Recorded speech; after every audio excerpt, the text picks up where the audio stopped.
do you have a big idea that you've heard about lately that you're just like, I'm really interested in that. I don't know if it'll work, but that's something that that inspires you, or just a big idea, something cool that you're into.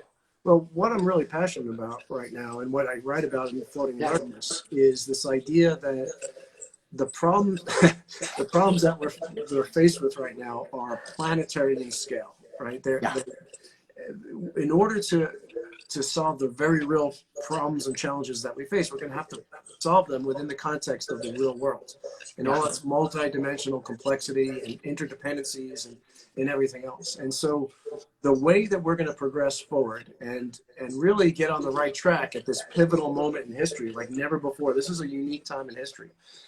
In order for us to get on the right track, we're going to have to operate as a planetary civilization, as a planetary society. And we need to be the first species in the history of life on our planet to be able to collaborate on a planetary scale. You know, lots of organisms, lots of species that collaborate on a massive scale. You know, ants and bees and everything else, but they all limit their cooperation to their community, however that's defined, the anthill, the beehive, or whatever.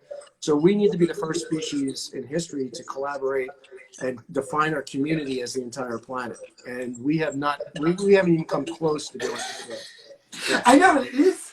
The way you phrase it as like an opportunity and a challenge, I think is something that I personally have not heard before. I think that's so interesting. It's like, yeah, we can become that first planetary organism, civilization, whatever you want to call it. That is very cool. That's such an interesting way to phrase it. And not only can we need to. It is a requirement.